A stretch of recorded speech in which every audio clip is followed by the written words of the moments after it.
Napasama kami sa pinakamalaking summer event sa Pinas right now, ang Summer Blast 2026. And syempre kasama natin dyan ang Sugarcane. So ngayon sa video na to, papakita ko sa inyo if ano ba yung nangyayari behind the scene, dun sa preparation namin. Actually nag-soundcheck kami a day before, no? Kaya mapapansin nyo dito, wala pa talagang katao-tao, no? Yung mga crew and staff lang talaga ng Pro Beatbox yung nandito. So sila yung nag-setup nung buong stage na to and dito sa stadium. So yeah, panoorin nyo to mga idol, medyo mahaba siya.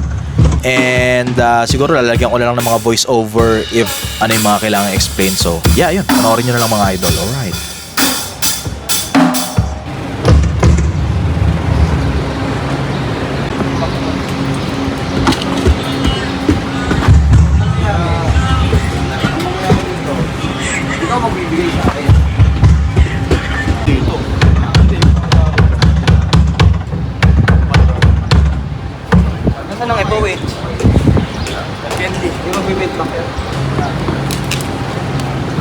Tingnan nyo kung gaano ka-massive talaga tong venue na to. And yeah, in a few moments mapupuno ng tao yan, makikita nyo mamaya. So yeah.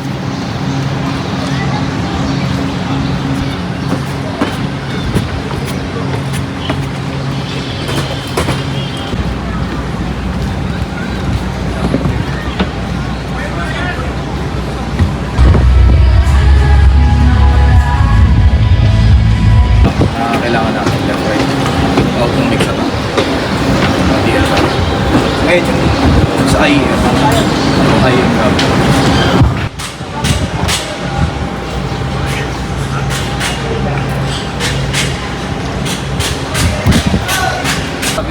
So itong snake na to dala namin. So almost all ng cable, no, sa amin na mismo. So talagang yeah, para iwas hassle na rin. direct. Dahil may dala naman kayo sariling rig, di ba? Oo. Dito nyo na lang pasinag ang input nyo. Dapat yan lagi. So ito na yung rig namin, no. So nandiyan na lahat, IEM and FOH. So tutusok na lang kami sa input nila, yung mix na output na, yung left and right na lang.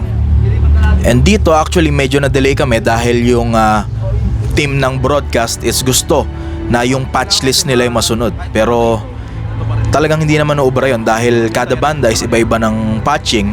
So hindi rin mangyayari na pwedeng standard lang lahat. So ayun, nagawa naman ng paraan, yung patch list pa rin namin yung nasunod and sila yung nag-adjust, which is ganun naman talaga dapat. Kung ano yung patching ng banda, ganun din dapat yung patching sa broadcast. So okay naman, nasolve naman yan, no? Ililipat lahat dito. Mga DI nila ay nagagamitin. Oo.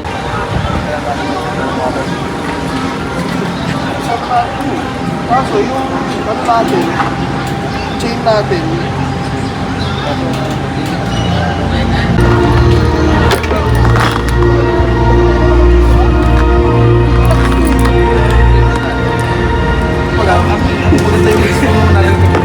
itong edge nila 12 yan, 12 yan.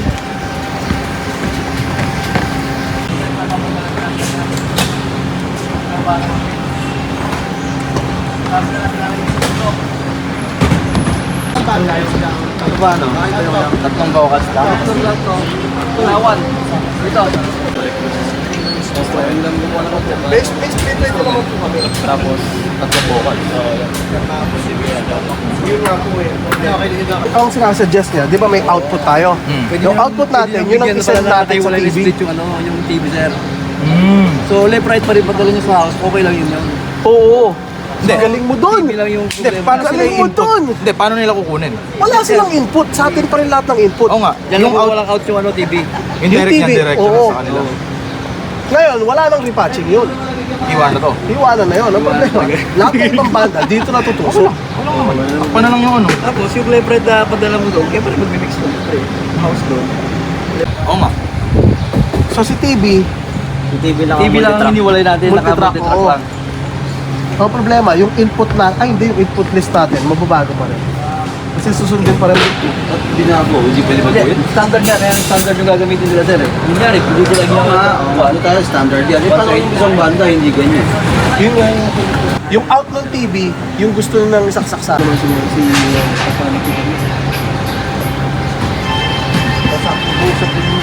Tatanggalin nila yun. Pero meron sila. Para magamit pa rin natin yung shoulder doon. Oo. Ano yan? Mag-rescan ba tayo? Rescan tayo? Oo. Oh, meron. Sa totoo lang, yung gustong mangyari ng broadcast medyo naging hassle sa amin. Kaya mapapansin nyo dito na yung aming vocalist, no, si Cedric, tumulong na sa pagpapatch ng aming rig, no. Anyway, ganoon naman sa team, tulungan. So, as long as maging maganda talaga yung output. So, yeah, ayun. So yun, ang final na ginawa namin dito, yung direct out ng splitter namin, since meron pa namang isa, yun na lang yung binalik namin sa broadcast. So yung multi-track channels namin, papasok pa rin siya ng broadcast. So nasolve naman. Saan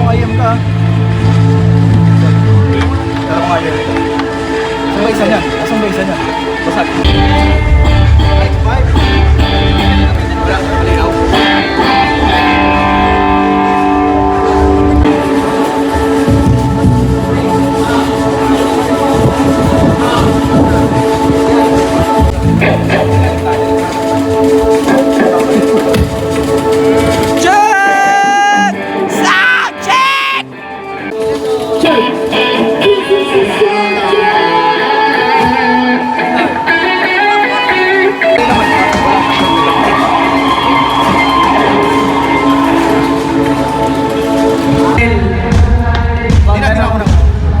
Anong channel yung try ni Seth?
Ngayon dito, since may mga nabago sa output, nililista ko lang siya dun sa sheets namin para alam din ang lahat. So, yeah. And that's it for the sound check, no? So, ligpit lang tayo ng ilang cables, pero naka-patch na rin yan, di na uhugutin, para bukas ilalatag na lang. So, yeah, ayun siya, no? Yun yung aming sound check a day before siya nung Summer Blast. So, yun. So ito na yung day ng mismong show. Ito na yung mismong Summer Blast. Umaga to. Actually yung ibang banda ngayon pa lang nagsa-soundcheck. So kami lang talaga yung nag-soundcheck a day before kasi hindi na kasya yung slot namin kung ngayong araw pa siya isa-soundcheck din. So ayun. Oh, baka pansinin nyo na naman yung cable. Mga sa gantong setup na malalaki, festival na setup, normal yan mga idol. As long as may mga label naman and hindi naman siya talagang buhol, yung madali pa rin namang i-trace. So okay lang yan, no? Ganyan talaga. Magulo pag sobrang dami na. Ayun.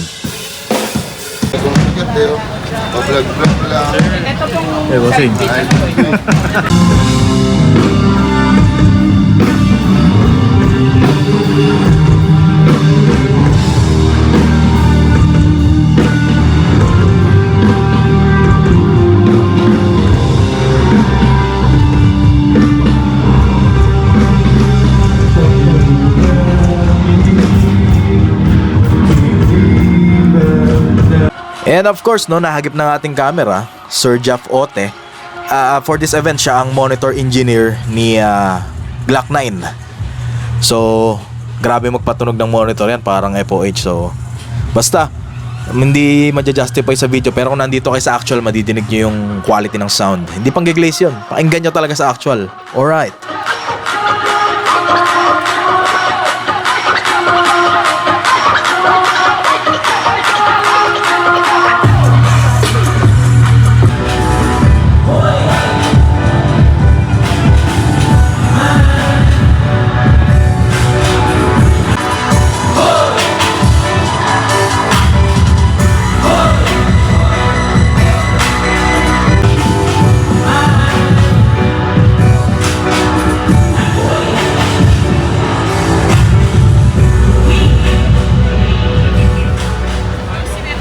Balik yung ito sa test. Check. Pengen ang morning beam sa mahal. Check. Mic test, mic check. 1, 2, check. Sige, beam.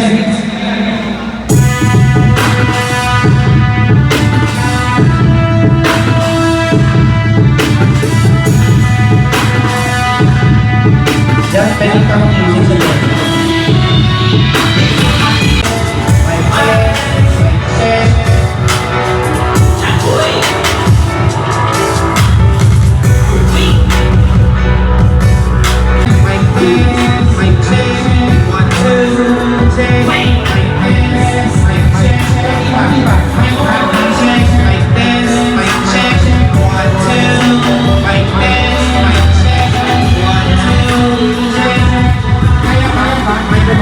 And ayun, tapos na lahat mag-soundcheck, pero may hassle na naman.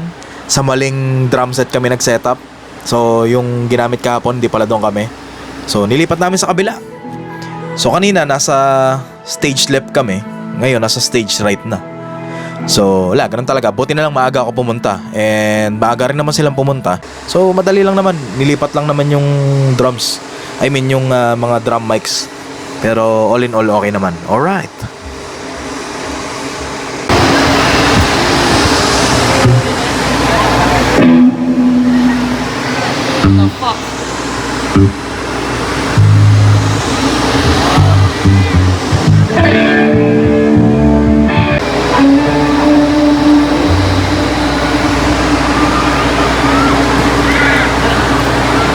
Six, 7, 8, 9, 10. 1, 2. Okay, final check nung mga microphones kasi parang 10 minutes na lang ata bago yung mismong set namin dito. So, yun, chinecheck lang lahat even sa broadcast. And yun, pati kami nag-line check na rin, okay naman lahat. And yun, wala namang naging issue so far. Actually, na-reveal na, no? Wala namang issue nung buong set. Doon lang talagang bago.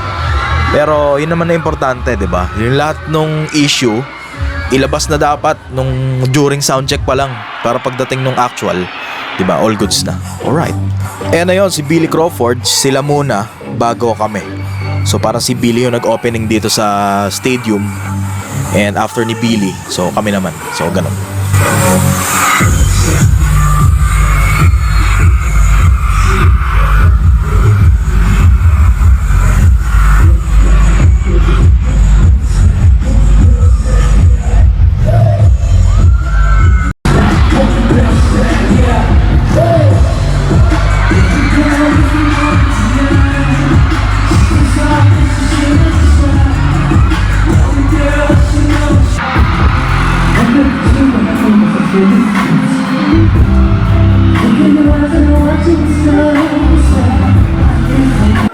And ayun, last check sa lahat ng out.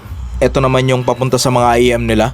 By the way, yung Shure nga pala, yung ginamit namin na IEM dito, yung dala ng beatbox. So puro Shure PSM 1000 yan. So mas reliable siya. At pare-pareho, kaya yun na lang yung ginamit namin. So okay naman lahat ng levels dito. Di baling medyo sobra ng konti, wag lang kulang talaga sa IEM, no. So yeah, okay naman, no. Okay naman yung mga signal. And yun.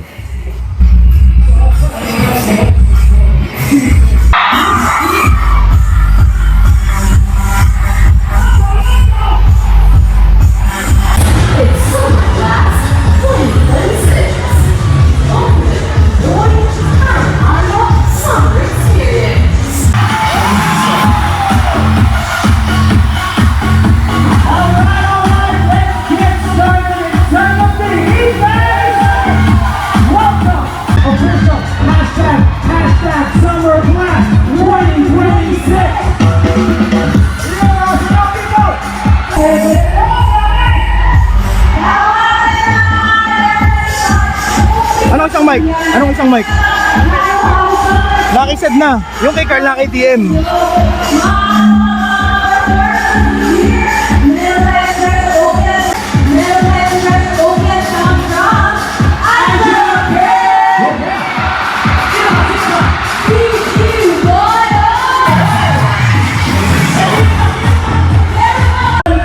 Okay, okay.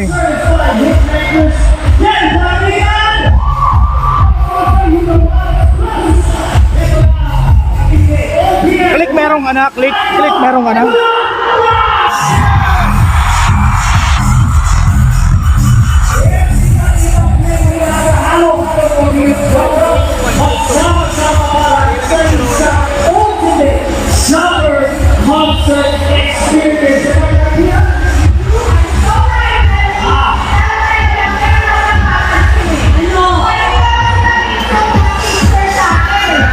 Okay na.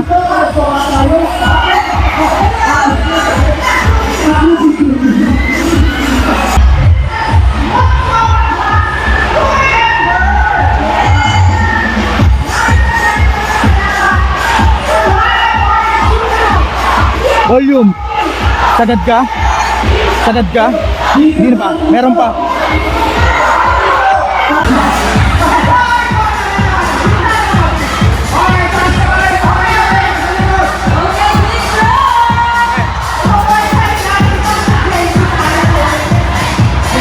And also recorded din yung set namin dito. So since Takamaki DL32 kami, merong multi-track option yun. Kaya nirecord na rin namin. Siyempre sayang naman, di ba?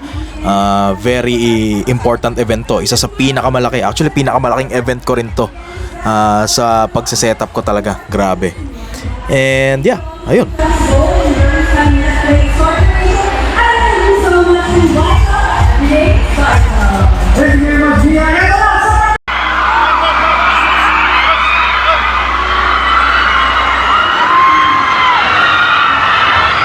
Alin? Ano?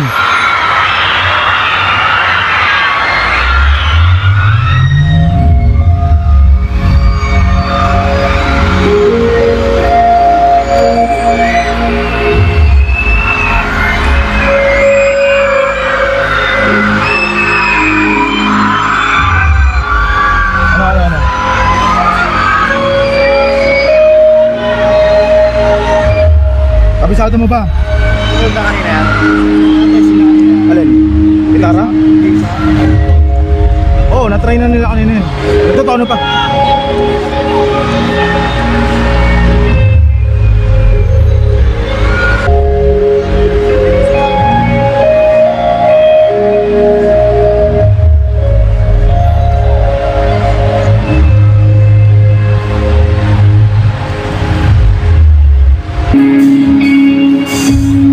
Alin? Oo, wag mo namin. Dumilid kayo.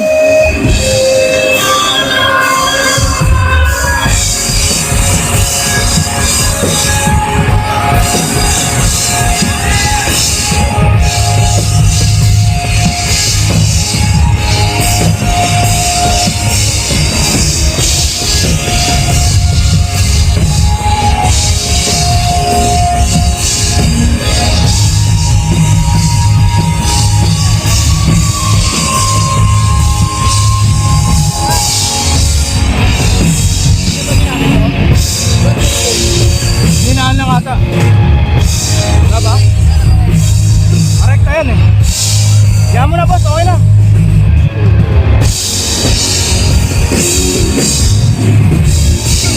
Okay lang boss, okay na yan.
lang ako.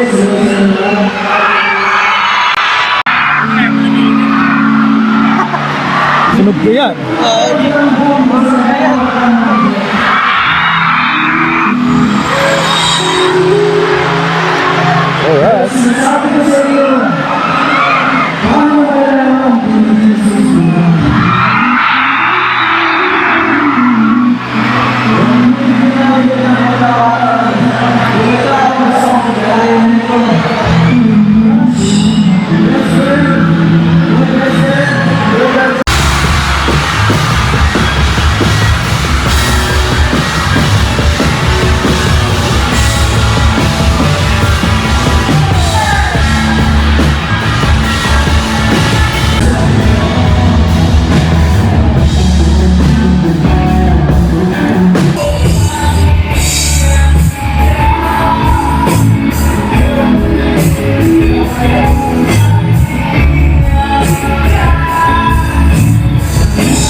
So dito, last song na. So nire-ready na namin yung mga sarili namin na magligpit. Kasi after nung set namin, may mag-setup din na ibang band pa. Sunod sa amin dyan is sila Kel Pangilinan, kasama ang You The Ones. So medyo matagal pa naman sila after namin. Pero di ba syempre, kailangan linisin na yung side namin para, di ba, mas mahaba pa yung time nila mag-setup. So yun, no? Alright.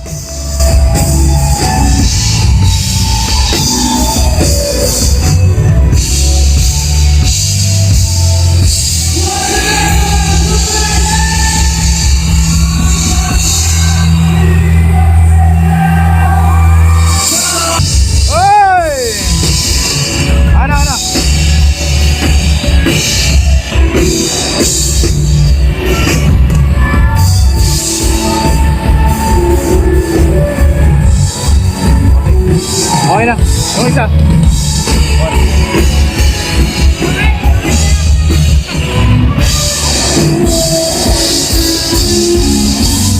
Thank you, bossing. Thank you.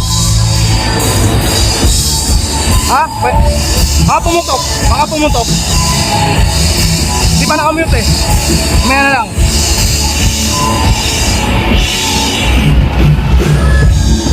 Yung mga belt pack nagsa.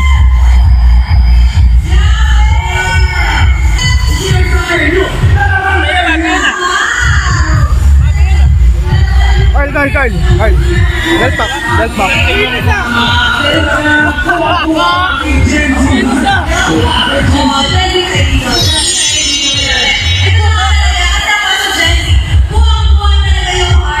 Okay. Nagulay ka. Sino pa?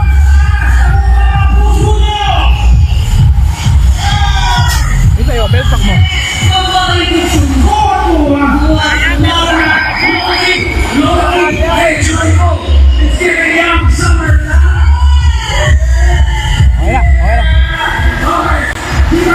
Tama ba? Uya na.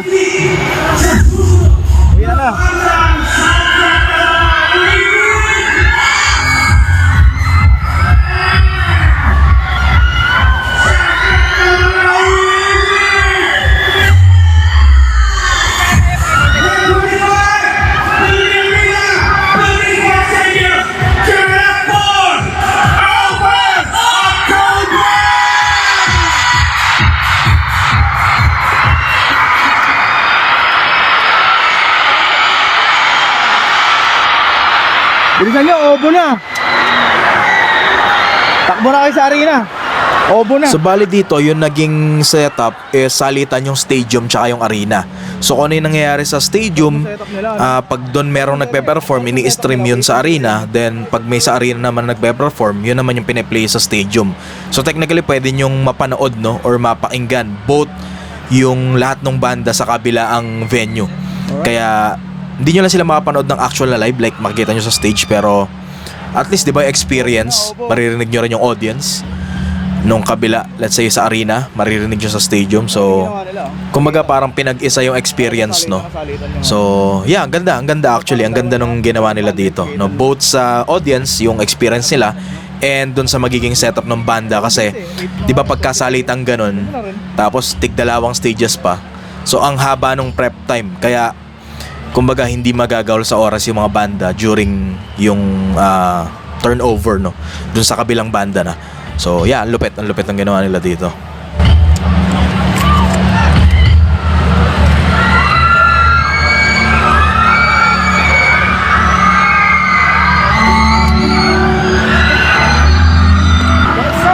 Ay. Bilang. Basic.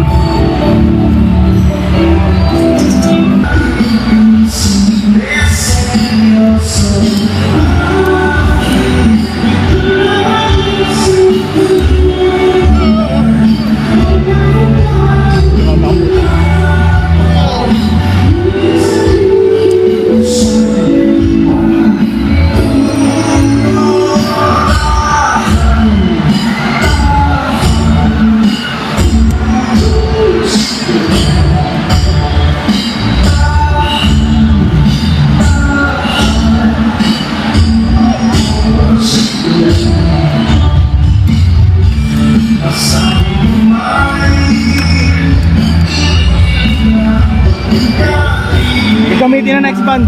Joke lang. Sarili na yan eh.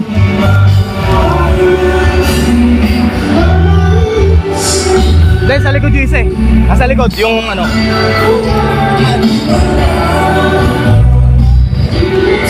Gago, di ko maabot. Di ko maabot. Ayun o, nakatusok sa ISO. Ayun o.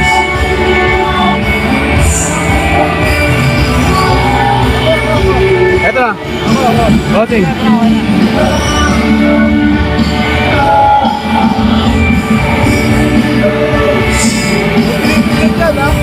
Oo, meron.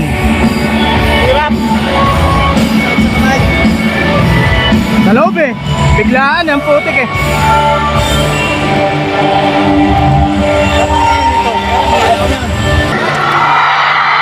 Sports Center.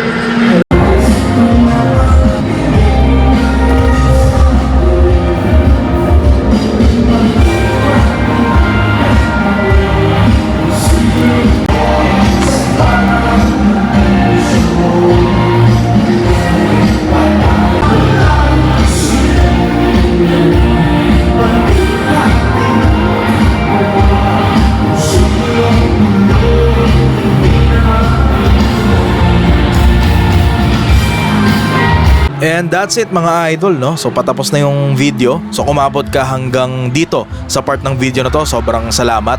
And sana may mga natutunan ka or nag-enjoy ka sa video na to. So yun lang mga idol, see you next video. Alright.